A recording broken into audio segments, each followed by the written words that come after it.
Hi, இந்த வீடியோவில் நம்ம 6th ஓல்டு புக் தான் நம்ம பார்த்துட்ருக்கோம். அதில் 3rd டேர்மில் இயல் 2 நம்ம இப்போ பார்க்க போகிறோம். 3rd டேர்மில் இயல் 2 ஃபஸ்ட்டு டாபிக் தனிப்பாடல். இந்த தனிப்பாடல் அப்படின்ற இந்த பாடலை பாடியவர் ராமச்சந்திர கவிராயர். நூல் குறிப்பு ஃபஸ்ட்டு நம்ம பார்த்துடலாம். புலவர் பலர் அவ்வப்போது பாடிய பல பாடல்கள் தொகுக்கப்படாமல் இருந்தன. நிறைய பாடல்கள் பார்த்திங்கன்னா தொகுக்காமல் இருந்தது. அதாவது அங்கங்கே ஒவ்வொன்று அந்த மாதிரி இருந்தது. அந்த பாடல்கள் எல்லாத்தையும் சேர்த்து ஒரு புக் மாதிரி பண்ணுறாங்க. அதுக்கு பேர் தனிப்பாடல் திரட்டு. அதாவது தனித்தனியாக பாடியிருக்காங்க. நிறைய தனிப்பாடல்கள் நிறைய பேர் பாடியிருக்காங்க. அதெல்லாம் தொகுக்கப்பட்ட ஒரு நூல் தான் இந்த தனிப்பாடல் திரட்டு. இது எல்லாமே பார்த்திங்கன்னா 200-300 வருஷத்துக்குள்ளே பாடப்பட்டவை தான். பின்னாடியிலேருந்து போனீங்கன்னா 200-300 வருடங்கள், இந்த 1800-1900 இதுக்குள்ளேயே பாடப்பட்டவை தான். இப்போ நம்ம பார்க்கக்கூடிய பாடலை பாடியவர் ராமச்சந்திர கவிராயர். இவர் துன்பத்தையும் நகைச்சுவையோடு சொல்வதில் வல்லவர். துன்பத்தை கூட நகைச்சுவையாக பாடுறதில் வல்லவர் யார் அப்படின்னா ராமச்சந்திர கவிராயர். ஸோ இதெல்லாம் பாயிண்ட்ஸ் முக்கியம். துன்பத்தையும் நகைச்சுவையோடு பாடியவர் யாருன்னு கொஷின் கேட்பாங்க. ஸோ ராமச்சந்திர கவிராயர். பாடல் பார்க்கலாம். ஸோ பாடல் இந்த குமரகண்ட வலிப்புன்னு சொல்லிட்டு ஒரு சென்டென்ஸ் இருக்குது. அது ஆக்சுவலி ரொம்ப இம்பார்ட்டன்ட், கேட்டிருக்காங்க கொஷின்ஸில். கல்லைத்தான் மண்ணைத்தான் காய்ச்சித்தான் குடிக்கத்தான் கற்பித்தானா. அதாவது கடவுள் அந்த இடத்துல முருகரை மையமாக வச்சு சொல்லியிருப்பாங்க. அந்த கல்லையும் மண்ணையும் காய்ச்சி குடிக்கிறதுக்கு நமக்கு இறைவன் சொல்லி கொடுத்தானா.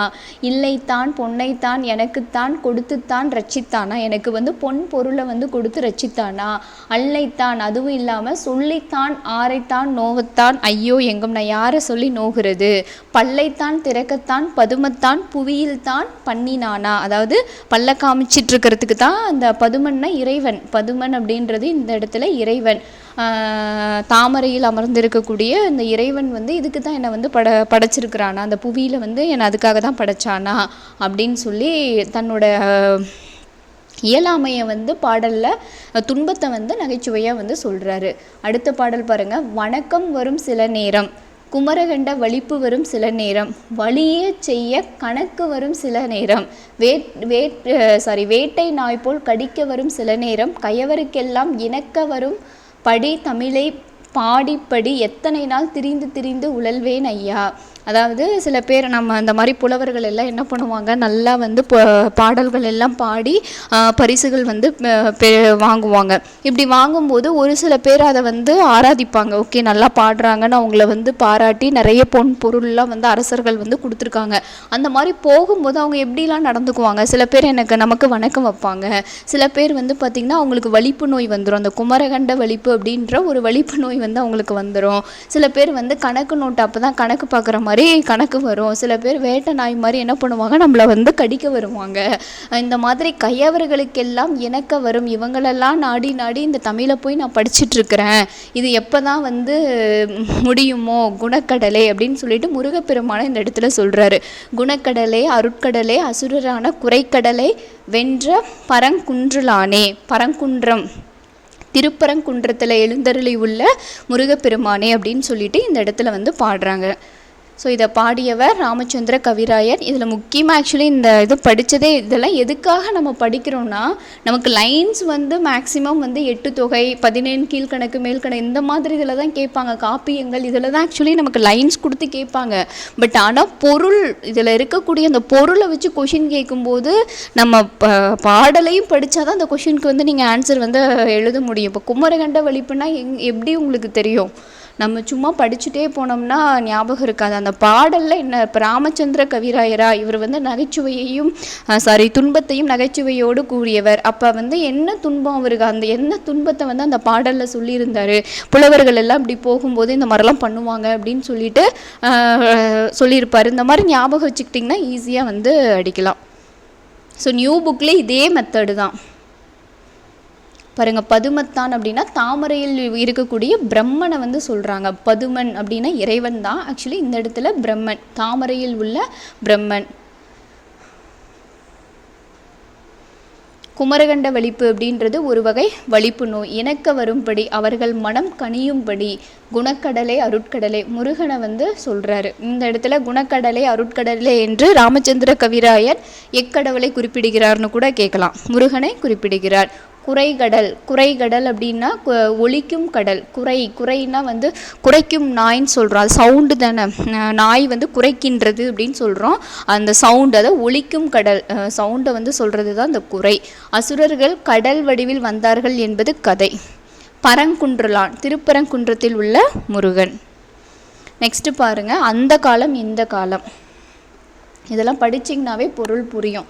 நினச்சதையெல்லாம் எழுதி வச்சது அந்த காலம், எதையும் நேரில் பார்த்தே நிச்சயிப்பது இந்த காலம், மழை வரும் என்றே மந்திரம் ஜெபிப்பது அந்த காலம், அது அந்த காலம். மழையை பொழிய வைக்கவே எந்திரம் வந்தது இந்த காலம், மழையை வந்து பொழிய வைக்க எந்திரம் வருது. இலிகுலம் என்றே இனத்தை வெறுத்தது அந்த காலம், மக்களை இணைத்து அணைக்க முயற்சி பண்ணுவது இந்த காலம். இந்த காலம். திரௌபதை தன்னை துயில் உறிஞ்சது அந்த காலம். திரௌபதை வந்து தன்னை துயில் உறிஞ்சது அந்த காலம். பெண்ணை தொட்டு பார்த்தா சுட்டுப்புடுவான் இந்த காலம். சாஸ்திரம் படிப்பது அந்த காலம், சரித்திரம் படிப்பது இந்த காலம். ஸோ இதெல்லாம் அந்த காலத்தில் என்ன, இந்த காலத்தில் என்ன. சாஸ்திரம் இப்போ சரித்திரம், கோத்திரம் இப்போ குணம். கோத்திரம் பார்ப்பது அந்த காலம், குணத்தை பார்ப்பது இந்த காலம். பக்தி முக்கியம் அந்த காலம். பக்தி முக்கியம் எங்கே, அந்த காலத்தில். படிப்பு முக்கியம் இந்த காலம். கத்தி தீட்டுவது அந்த காலம், புத்தி தீட்டுவது இந்த காலம். பெண்ணை பேய் என பேசி அணைச்சது அந்த காலம், வாழ்வின் கண்ணில் ஒன்றாய் எண்ணி நடப்பது இந்த காலம். ஸோ இதெல்லாம் அந்த காலம் இந்த காலம். அதை வச்சு எழுதினவர் யார் ஞாபகம் வச்சுக்கோங்க. உடுமலை நாராயணகவி. இவர் வந்து பார்த்திங்கன்னா தமிழ் திரைப்பட பாடல் ஆசிரியர் நாடக எழுத்தாளர். 3 பரிணாமங்களில் சொல்லியிருக்காங்க. திரைப்பட பாடல் ஆசிரியர், நாடக எழுத்தாளர். தமிழ் திரைப்பட பாடல் ஆசிரியர், நாடக எழுத்தாளர். பாமர மக்களிடையே விழிப்புணர்வை ஏற்படுத்தும் வகையில் சமுதாய பாடல்களை எழுதி சீர்திருத்த கருத்துக்களை பரப்பியவர். ஸோ வந்து சினிமா பாட்டு அப்படின்றது இல்லாமல் சமுதாய பாடல்களை வந்து சீர்திருத்த கருத்துக்களை வந்து பரப்பியவர். அதனால தான் இவரை பகுத்தறிவு கவிராயர் என தமிழக மக்களால் அழைக்கப்படுபவர். இவர் வாழ்ந்த காலம் 25/9/1899 23/5/1981.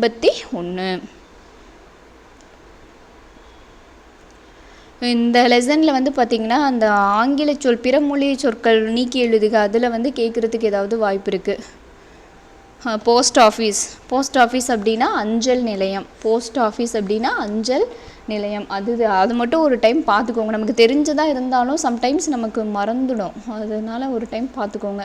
டிவினா தொலைக்காட்சி, ரேடியோ வானொலி. டிஃபன் பாருங்கள், டிஃபனுக்கு என்னது, சிற்றுண்டி. டீனா தேநீர். கரண்ட்டு மின்சாரம். டெலிஃபோன் தொலைபேசி. ஃபேனுக்கு மின் விசிறி. சேர் நாற்காலி. லைட்டுனா விளக்கு. டம்ளர் அப்படின்றது குவளை. ஸோ இது எல்லாமே நமக்கு தெரியும். இதில் கொஞ்சம் நமக்கு இதாக இருக்கிறது டம்ளரை வந்து நம்ம குவளை அப்படின்னு சொல்லலாம். இன்னொன்று டிஃபன்னா சிற்றுண்டி.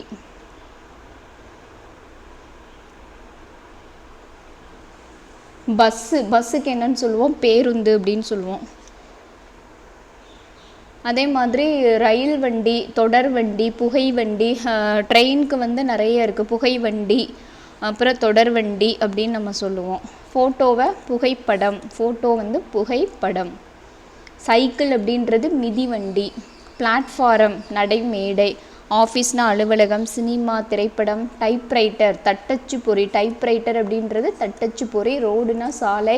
ஃப்ளைட்டுக்கு வானூர்தி, வானத்தில் போகிறதுனால வானூர்தி. பேங்க் வங்கி. தேட்டர் திரையரங்கு. ஆஸ்பத்திரி மருத்துவமனை. இது அட்டெண்டன்ஸுக்கு வருகை பதிவுன்னு சொல்லலாம். இனிஷியலை வந்து முன்னெழுத்து அப்படின்னு சொல்லுவாங்க. இனிஷியல் வந்து பார்த்திங்கன்னா முன்னெழுத்து.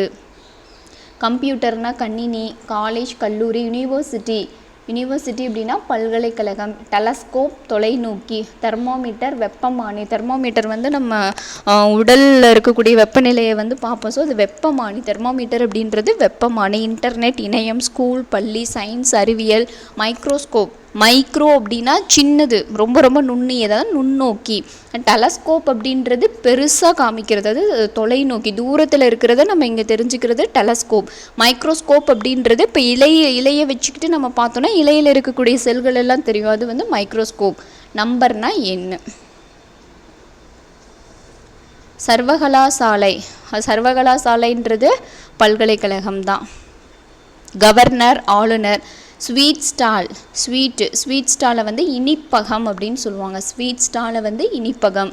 டியூப்லைட், குழல் விளக்கு. ஸோ இதெல்லாம் நமக்கு தெரிஞ்சிருக்கிறதுக்கு வாய்ப்பில்லை. டியூப்லைட்னா குழல் விளக்கு. காருக்கு மகிழுந்து, காரில் நல்லா சொகுசாக போகிறோம், அப்போ காரு அப்படின்றது மகிழுந்து. தேநீருக்கு டீக்கு தேநீர். காஃபிக்கு பாருங்கள் குழம்பி, இந்தலாம் வரணும். இதையே திருப்பி போட்டு கூட கேட்கலாம், குழம்பின்னு சொல்லி கொடுத்துருவாங்க. குழப்பத்துக்கு தான் இந்த குழம்பி வரணும். குழம்பி இந்தலா வரணும். குழம்பி நீர். சைக்கிளுக்கு ஈருருளி. ஃபஸ்ட்டு வந்து சைக்கிளுக்கு ஈருருளி அப்படின்னு சொல்லி சொன்னாங்க. பட் ஆனால் இப்போது அதை நம்ம மிதிவண்டி அப்படின்னு சொல்கிறோம். நெகிழிக்கு பிளாஸ்டிக். ஊடகம்னா மீடியா. அடுத்து பாருங்கள் நாடும் நகரமும். ஸோ ஃபஸ்ட்டு நம்மளுடைய நாடு வந்து பார்த்திங்கன்னா சேர நாடு, சோழ நாடு, பாண்டிய நாடு அப்படின்னு சொல்லிட்டு அழைக்கப்பட்டது. அதுக்கப்புறம் அந்த முன்னாடுகளின் உட்பிரிவுகளும் நாடு என அழைக்கப்பட்டன. பின்னாடி வந்து முன்னாடுகள் உள்ள அந்த 3 நாடுகளினுடைய உட்பிரிவு தான் வந்து நாடு அப்படின்னு சொல்லி அழைக்கப்பட்டது. கொங்கு நாடு, தொண்டை நாடு இதெல்லாம் வந்து ஒரு எடுத்துக்காட்டு. சிறுபான்மையாக சில தனி ஊர்களும் நாடு என்று பெயர் பெற்று வழங்குதல் உண்டு. முன்னாளில் முறப்பு நாடு என்பது பாண்டி மண்டலத்தை சேர்ந்த நாடுகளுள் ஒன்று. முறப்பு நாடு அப்படின்றது பாண்டி மண்டலம், பாண்டிய நாட்டில் இருக்கக்கூடிய நாடுகள். இப்போ அப்பெயர் பொருணை ஆற்றின் கரையில் உள்ள ஒரு சிற்றூரின் பெயராக நிலவுகின்றது. அதற்கு எதிரே ஆற்றின் மறுக்கரையில் உள்ள மற்றொரு சிற்றூர் வல்ல நாடு என்னும் பெயருடையது. இங்கனம் நாடு என்னும் சொல் ஊரை குறிக்கும் முறையினை சோழ நாட்டிலும் காணலாம். நாடு அப்படிங்கிறது ஊரை தான் வந்து இந்த இடத்துல நாடு அப்படின்னு சொல்கிறாங்க. நாடு. முறப்பு நாடு அப்படின்றது பாண்டி மண்டலத்தை வந்து சேர்ந்த நாடுகளில் ஒன்று. அது வந்து இந்த பெயர் வந்து எங்கேருந்து இந்த முறப்பு நாடு அப்படின்னு வந்தது அப்படின்னா பொருணை ஆற்றின் கரையில் ஒரு சிற்றூரினுடைய பெயராக தான் வந்து இந்த முறப்பு நாடு, ஒரு சின்ன ஊருக்கு தான் அந்த முறப்பு நாடு அப்படின்னு பேர் வச்சுருக்காங்க. அதுக்கு எதிர்த்தாப்புல அந்த மறுக்கரையில் வந்து பார்த்திங்கன்னா வல்ல நாடு அப்படின்னு சொல்லி இன்னொரு பேரும் இருக்குது. அந்த நாடு வர்றதுனால சொல்கிறாங்க, வேறு ஒன்றும் இல்லை. மாயாவரத்திற்கு அடித்தாக உள்ள ஓரூர் கொரநாடு என வழங்கப்படுகிறது. ஓரூர் கொரநாடு, அதாவது ஒரு ஊர். மாயவரத்திற்கு பக்கத்தில் இருக்கக்கூடிய ஒரு நாடு கொரநாடு. கூரை நாடு என்பதை கொரநாடு என மறுவிற்று. ஸோ எப்படி மறுவிச்சுன்ற கொஷின்ஸ்லாம் கூட கேட்பாங்க. கூரை நாடு தான் இப்போ என்ன ஆயிடுச்சு, கொரநாடு. பட்டுக்கோட்டை வட்டத்தில் காநாடும் மதுராந்தக வட்டத்தில் தொன்னாடும் உள்ளன. தொன்னாடு. பட்டுக்கோட்டைனா காநாடும் மதுராந்தகத்தில் வந்து பார்த்திங்கன்னா தொன்னாடும் உள்ளன. இந்த நாடு கூரை நாடு கொரநாடு அப்படின்னு சொல்லி மாறிவிருக்கு. பட்டுக்கோட்டையில் இருக்கக்கூடிய காநாடு, மதுராந்தகத்தில் இருக்கக்கூடிய தொன்னாடு. சிறந்த ஊர்கள் நகரம் எனும் பெயரால் வழங்கப்படும். சிறந்த ஊர்கள், இப்போ நாடுன்றது இருக்கக்கூடிய அந்த சிற்றூர்களை வந்து நம்ம என்னன்னு சொல்கிறோம், நாடு அப்படின்னு சொல்லியிருந்தோம். சிறந்த ஊர்கள், சிறப்பான ஒரு இது இருக்குது அப்படின்னா அதை வந்து நம்ம நகரம். நாட்டின் தலைமை சான்ற நகரம் தலைநகரம். அதாவது ஒரு நாட்டுக்கு தலைநகரம் எது, அதை தான் வந்து சொல்லியிருக்காங்க. ஊர் என்றும் முன்னாளில் ஊர் என்றும் பட்டி என்றும் வழங்கிய சில இடங்கள் பிற்காலத்தில் சிறப்புற்று நகரங்கள் ஆயின. முன்னாடி வந்து ஊருன்னு தான் இருந்துச்சு, பட் ஆனால் இப்போ ஊர் பட்டி அப்படின்லாம் இருந்தது. பட் ஆனால் இப்போ வந்து அது ரொம்ப ஃபேமஸாக இருக்கிறதுனால, ரொம்ப இதாக இருக்கிறதுனால அதை வந்து நம்ம நகரத்துக்குள்ளே கொண்டு வந்துட்டோம். ஆழ்வார்களில் சிறந்த நம்மாழ்வார் பிறந்த இடம் குருகூர். ஆழ்வார்களில் நம்மாழ்வார் பிறந்த இடம் வந்து பார்த்திங்கன்னா குருகூர். இப்போ அது வந்து குருகூர்ன்ற பேர் நம்மாழ்வார் பிறந்ததுனால அதை வந்து ஆழ்வார் திருநகரியாக திகழ்கின்றது. இப்போ வந்து அது ஆழ்வார் திருநகரி அப்படின்னு சொல்கிறாங்க. ஆழ்வார் திருநகரி. பாண்டி நாட்டில் உள்ள விருதுப்பட்டி. ஸோ விருதுப்பட்டின்னு தான் இருந்திருக்கு. அது வாணிகத்தால் மேம்பட்டு இன்று விருதுநகராக விளங்குகிறது. ஸோ இப்போ நம்ம என்னன்னு சொல்கிறோம், விருதுநகர் அப்படின்னு தான் சொல்கிறோம். விருதுப்பட்டி விருதுநகர் ஆயிடுச்சு. எதில் மேம்பட்டு இருக்குது அப்படின்னா வாணிகத்தில் வந்து பார்த்திங்கன்னா மேம்பட்டு காணப்படுகிறது. அதே மாதிரி சென்னையில் காந்தி நகரம், தியாகராய நகரம், சிதம்பரத்திற்கு அண்மையில் அமைந்து இருக்கும் அண்ணாமலை நகரம். சிதம்பரத்தில் எங்கே இருக்குது, அண்ணாமலை நகரம். தஞ்சையில் கணபதி நகரம். இதெல்லாம் வந்து ஒரு சான்று. சென்னையில் என்னென்ன பிளேஸு இதெல்லாம் வந்து இப்போ வந்து நகரம் வச்சு சொல்லி அழைக்கிறாங்க. அடுத்து 300 ஆண்டுகளுக்கு முன்னே சென்னை ஒரு பட்டினமாக காணப்படவில்லை. கடற்கரையில் துறைமுகம் இல்லை. கோட்டையும் இல்லை, பெரும்பாலும் மேடு பள்ளமாக கிடந்தது. முன்னாடி 300 வருஷத்துக்கு முன்னாடி வந்து பார்த்திங்கன்னா மேடு பள்ளமாக இருந்த இடம்தான் வந்து சென்னை. இதில் பாருங்கள், தொழில்களால் சிறப்படையும் ஊர்கள் பேட்டை என பெயர் பெறும். தொழில்களால் சிறப்பாக இருக்கக்கூடிய ஊர்களை வந்து என்னன்னு சொல்லுவாங்கன்னா ராணிப்பேட்டை, அந்த மாதிரி பேட்டை வச்சு சொல்லுவாங்க. சந்தைப்பேட்டை அப்படின்லாம் கூட சொல்லுவாங்க. சேலத்திற்கு அருகில் செவ்வாய்க்கிழமைகளில் சந்தை நடைபெறும் ஊர் செவ்வாய்ப்பேட்டை எனப்படுகிறது. ஸோ சேலத்தில் வந்து பார்த்திங்கன்னா செவ்வாய்க்கிழமை சந்தை வைப்பாங்க, அதை செவ்வாய்ப்பேட்டை அப்படின்னு சொல்லி அழைக்கிறாங்க. பேட்டை என்னும் பெயரில் அமைந்த அதே மாதிரி சென்னையின் பகுதிகளாக இன்று விளங்கும் மயிலாப்பூர், திருவல்லிக்கேணி கடற்கரை சிற்றூர்களாக அந்நாளில் காட்சியளித்தன. மயிலாப்பூரில் என்ன ஃபேமஸ்? கபாலீஸ்வரம் அப்படின்ற சிவன் கோவில் வந்து ஃபேமஸ்ஸு. அதனை பாடிய ஆழ்வார் யார் அப்படின்னா திருஞான சம்பந்தர். நாயன்மார் யார் அப்படின்னா திருஞான சம்பந்தர். மயிலாப்பூரில் உள்ள கபாலீஸ்வரம் கோவில். திருமயிலைக்கு அருகே உள்ள திருவல்லிக்கேணி முதல் ஆழ்வார்களால் பாடப்பெற்றது. ஸோ முதல் ஆழ்வார்களால் பாடப்பெற்றது எது அப்படின்னா திருமயிலைக்கு அருகே உள்ள திருவல்லிக்கேணி வந்து முதல் ஆழ்வார்களால் பாடப்பெற்றது. அந்த பேர் வந்து பார்த்திங்கன்னா அல்லிக்கேணி அப்படின்றது அல்லிக்குளம். அல்லி மலர்கள் அழகுற மலர்ந்து கண்ணினை கவர்ந்து கேணியின் அருகே இருந்து, கேணினா கிணறு, அங்கே அல்லி மலர்கள் வந்து நிறைய இருக்கிறதுனால அதை வந்து அல்லிக்கேணி, அதுக்கு அல்லிக்கேணி அப்படின்னு சொல்லி பெயர் வந்தது. அல்லிக்கேணி என பெயர் பெற்றது. ஸோ அங்கே பெருமாள் இருக்கிறதுனால திருவல்லிக்கேணி, திரு என்னும் அடைமொழி பெற்று திருவல்லிக்கேணி அப்படின்னு சொல்லி அழைக்கப்படுது. ஸோ இதில் அவ்வளோதான், பாயிண்ட்ஸ் வந்து அவ்வளோதான். நெக்ஸ்ட்டு பாருங்கள், ஊரும் பேரும் அப்படின்ற இந்த நூலை எழுதியவர், ஊரும் பேரும் அப்படின்ற நூலை எழுதியவர் ராபி சேதுப்பிள்ளை. இதுக்கு முன்னாடியே நம்ம பார்த்தோம், தமிழ் விருந்து அப்படின்னு ஒரு கட்டுரை இருந்தது. அந்த நூல்லேருந்து எடுக்கப்பட்ட ஒரு உரைநடை பகுதி. இதில் தமிழ் விருந்து அப்படின்ற நூலையும் எழுதியவர் ராபி சேதுப்பிள்ளை அவர்கள். புறம்னா என்ன? புறம் அப்படின்ற சொல் சிறந்த ஊர்களை குறிப்பதாகும். ஆதியில் காஞ்சி என பெயர் பெற்ற ஊர் பின்னர் புறம் என்பது சேர்ந்து காஞ்சிபுரம் ஆயிற்று. பல்லவபுரம், கங்கை கொண்ட சோழபுரம், தருமபுரம் முதலியவை மேலும் சில எடுத்துக்காட்டுகள். புறம் அப்படின்னா என்ன? சிறந்த ஊர்கள் புறம். காஞ்சிபுரம், கங்கை கொண்ட சோழபுரம். பட்டினம்னா நமக்கே தெரியும், கடற்கரையில் உருவாகக்கூடிய இடங்களை, நகரங்களை வந்து பட்டினம் அப்படின்னு சொல்லுவோம். காவிரி பூம்பட்டினம், நாகப்பட்டினம், காயல்பட்டினம், குலசேகரப்பட்டினம், சதுரங்கப்பட்டினம், இதெல்லாம் வந்து பட்டினம். இதெல்லாம் தெரிஞ்சு வச்சுக்கோங்க. புறம்னா என்ன, பட்டினம்னா என்ன நமக்கு தெரிஞ்சிருக்கும், பட் அந்த கரெக்டான டேர்ம்ஸ் தெரியாமல் இருக்கும். பட்டினம் அப்படின்னா கடற்கரையில் உருவாகும் நகரங்கள்ன்றது ரொம்ப முக்கியம். பாக்கம் அப்படின்றது கடற்கரை சிற்றூர்கள். இது வந்து பார்த்திங்கன்னா பட்டினப்பாக்கம்னு சொல்லுவாங்க, ஞாபகம் இருக்குன்னு நினைக்கிறேன். பட்டினம் அப்படின்றது நகரத்தை வந்து குறிக்கிறது. பாக்கம் அப்படின்றது கடற்கரையை ஒற்றிய சிற்றூர்கள். இங்கே கடற்கரையில் உருவாகும் நகரங்கள். இந்த இடத்துல பாக்கம் அப்படின்றது கடற்கரை சிற்றூர்கள். இதை தான் வந்து பாக்கம் அப்படின்னு சொல்லி அழைக்கிறோம். பட்டினப்பாக்கம், கோடம்பாக்கம், மீனம்பாக்கம், நுங்கம்பாக்கம், சேப்பாக்கம், இதெல்லாம் வந்து பார்த்திங்கன்னா சிற்றூர்கள், கடற்கரை சிற்றூர்கள். அந்த பாக்கம் பார்த்த உடனே நமக்கு ஞாபகம் இருக்கணும். அடுத்து புலம்னாவே வந்து நிலம். இந்த இடத்துல புறம், நல்லா பாருங்கள், புறம் அப்படின்றது சிறந்த ஊர்கள். காஞ்சிபுரம் எடுத்துக்காட்டு வச்சுக்கோங்க. இந்த இடத்துல புலம்னா நிலம் அப்படின்னு எடுத்துக்காட்டு. மாமல்லபுரம், அது புறம். தாமரை புலம், குறவை புலம், இதெல்லாம் வந்து எடுத்துக்காட்டு. குப்பம், நெய்தல் நிலத்தில் அமைந்த வாழ்விடங்கள் குப்பம் அப்படின்னு சொல்லுவோம். காட்டுக்குப்பம், நொச்சிக்குப்பம், மஞ்சக்குப்பம், மந்தார குப்பம், இதெல்லாம் வந்து குறிப்பிடலாம். ஓகே, ஸோ இதோட வந்து இந்த லெசன்ஸ் ஓவர். அந்த இலக்கணம் கொஞ்சம் பார்க்கலாம். மாத்திரைனாவே என்ன?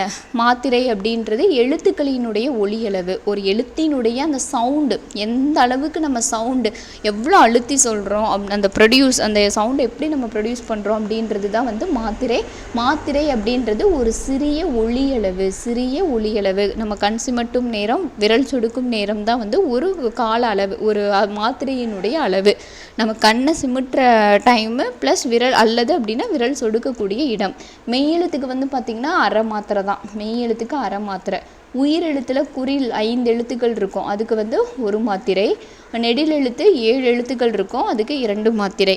அதே மாதிரி உயிர்மெய் எழுத்துக்கள் காணாச்சா, அதில் வந்து குறில் எழுத்துக்கள் வந்து 1 மாத்திரை, அதுக்கு நெடில் எழுத்துக்களுக்கு 2 மாத்திரை. அடுத்து ஒருமை பண்பை கொடுத்துருக்காங்க, இதெல்லாம் உங்களுக்கே தெரியும். இதில் பாருங்கள், மாணவன், இது வந்து ஒரே ஒரு மாணவனை வந்து சொல்கிறது. மாணவர் அப்படின்னா பன்மை. நிறைய பேர் இங்கே மாணவர் அப்படின்னு சொல்லும்போது ஒன்றுன்னு நினச்சிக்க கூடாது, மாணவர் அப்படின்றது இந்த இடத்துல பன்மை. இதெல்லாம் வந்து வினை முடிவுன்னு சொல்லுவாங்க. தன்மை முன்னிலை படர்க்கை உங்களுக்கே தெரிஞ்சிருக்கும். நம்ம தன்னை பற்றி சொன்னிக்கிட்டா தன்மை, முன்னிலை அப்படின்றது உங்கள் முன்னால் நீ, அவன், அவள், சாரி நீன்றது மட்டும்தான் முன்னிலை. படர்க்கை அப்படின்றது இங்கே இல்லாத ஒருத்தர். என்னை பற்றி சொல்லிக்கிட்டேன் அப்படின்னா அது வந்து தன்மை. எனக்கு முன்னாடி இருக்கக்கூடியவங்க நீன்னு சொல்லி வச்சு நான் பேசினேன் அப்படின்னா அது வந்து முன்னிலை. இந்த 2 பேருமே இல்லாமல் இங்கே ஆளே இல்லாத 3வது அவன் தூங்கினான் அந்த மாதிரி பேசினா அது வந்து படர்க்கை. இதில் ஆக்சுவலி ஒரு இடத்துல கொடுத்துருப்பாங்க, இந்த பறவைகள், இப்போ பறவைன்னு வச்சுக்கோங்க. இப்போ பறவை பறந்தது, ஒரே ஒரு பறவை பறந்தது. இது ஆக்சுவலி எங்கேயோ பார்த்தேன், பட்டு இதில் சொல்லிடுறேன். பறவை பறந்தது அப்படின்றது இந்த ஒரே ஒரு பறவையை குறிக்குது. பறவைகள் பறந்தன, அந்த பறந்தனன்னு வரும்போது அது வந்து பன்மை. பறந்தனன்னு வந்துருச்சு அப்படின்னா அது வந்து பன்மை. பறந்தது அப்படிங்கும்போது அங்கே ஒருமை. பறந்தன, கோழிகள் கூவின, கோழி கூவியது அது ஒருமை. கோழிகள் சேவல்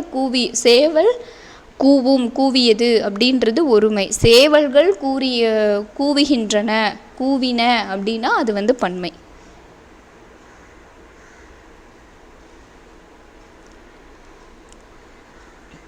ஸோ நம்ம அந்த ஒருமை பன்மை நார்மலாக மனிதர்களுக்கு இந்த பொருட்களுக்கு மட்டும் இல்லை, மற்ற இதுக்கும் இருக்குது. இதில் பாருங்கள், பிளாஸ்டிக் என்பதற்கு இணையான தமிழ்ச்சோர். பிளாஸ்டிக் அப்படின்னா நெகிழி. பிளாட்ஃபாரம் நடை மேடை. இப்போ நடை பாதைன்னு கூட நம்ம சொல்கிறோம், இதில் வந்து நடைமேடை. விருதுநகர் விருதுப்பட்டின்னு இருந்தது முன்னாடி. பாக்கம் எனும் பெயருடைய சிற்றூர்கள் எதன் அருகில்? பாக்கம் அப்படின்னாவே கடற்கரை. பாருங்கள், கடற்கரையில் அமைந்த சிற்றூர்கள். இதே நகரம்னு கேட்டிருந்தாங்கன்னா பட்டினம். அந்த காலத்தில் எது முக்கியம், இந்த காலத்தில் எது முக்கியம்? அந்த காலத்தில் பக்தி. பார்த்திங்கன்னா இது எதில் வருது? உடுமலை நாராயணகவி அவர்கள் சொல்லியிருப்பாங்க, இந்த காலத்தில் என்ன வேணும், அந்த காலத்தில் என்ன அப்படின்றத இந்த மாதிரி கொஷின்ஸ் படிக்கும்போது நம்ம ஞாபகம் வச்சுக்கணும். அந்த காலத்தில் எது முக்கியம்? அந்த காலத்தில் பக்தி முக்கியம், இந்த காலத்தில் படிப்பு முக்கியம், கல்வி. புலவரை பார்த்ததும் செல்வர்களுக்கு சில நேரங்களில் வரும் நோய் குமரகண்ட வலிப்பு. அந்த நோய் அது வந்து வலிப்பு நோய், குமரகண்ட வலிப்பு. தம்மை என்ன பண்ணுமாறு பதுமத்தான் படைத்து விட்டான் என புலவர் வருந்துகிறார். பதுமத்தான்னா பிரம்மன். இந்த மாதிரி பல்லை இழிச்சிக்கிட்டு மற்றவங்க கிட்ட நிற்கிற மாதிரி என்னை வந்து படைச்சிட்டான் இறைவன் அப்படின்னு சொல்லி வருந்துறாரு. ட்ரெயினை என்னென்ன பெயரில் நாம் கூறுகிறோம்? புகைவண்டின்னு சொல்லலாம், தொடர்வண்டின்னு நம்ம சொல்லலாம்.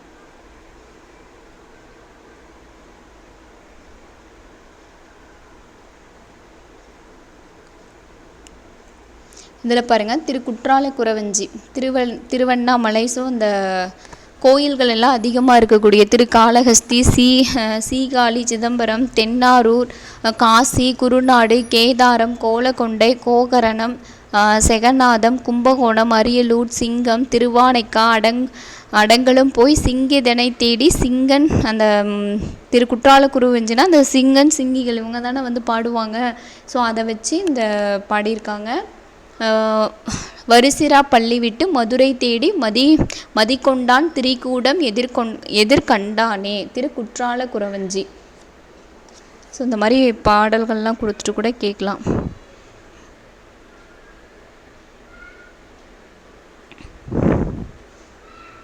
போர்டுக்கு வந்து தமிழில் பேர் என்ன? போர்டு கரும்பலகை. ஸ்கூல்னா பள்ளி, ட்ரெயினுக்கு தொடர்வண்டி. புலவரின் வறுமையை பாடியவர். பாருங்கள், இப்படிலாம் கொஷின்ஸ் கேட்பாங்க. புலவர்களினுடைய வறுமையை பற்றி பாடியவர் ராமச்சந்திர கவிராயர் வறுமையை கூட வந்து துன்பத்தை கூட நகைச்சுவையாய் பாடியவர்னு சொல்லி பார்த்தோம். புலவர்களினுடைய வறுமையை பாடியவர் ராமச்சந்திர கவிராயர். பகுத்தறிவு கவிராயர் பகுத்தறிவு மிக்க இசைப்பாடல்களை கொடுத்தவர் உடுமலை நாராயண கவி. ஊரும் பேரும் நூலின் ஆசிரியர் ராபி சேதுப்பிள்ளை அவர்கள். ராபி சேதுப்பிள்ளை. அதே மாதிரி தமிழ் விருந்து அப்படின்ற அந்த நூலை எழுதியவர். இந்த ஊரும் பேரும் பார்த்துட்டிங்கனாவே தமிழ் விருந்தும் ஞாபகம் வந்துடணும். தமிழ் விருந்து ஊரும் பேரும் இந்த 2 நூல்களையும் எழுதியவர் ராபி சேதுப்பிள்ளை. ஏன்னா இவர் எழுதிய அந்த நூல்களில் இருக்கக்கூடிய அந்த உரைநடை பகுதி நிறைய இடங்களில் வந்து கொடுத்து சின்ன சின்ன பேராகிராஃப்ஸாக வந்து நிறைய இடத்துல நம்ம படிப்போம். அதனால் ஞாபகம் வச்சுக்கோங்க. ஓகே, இதோட வந்து இயல் 1 வந்து ஓவர். இயல் 2 வந்து ஓவர். அடுத்து நம்ம பார்க்க போகிறது இயல் 3.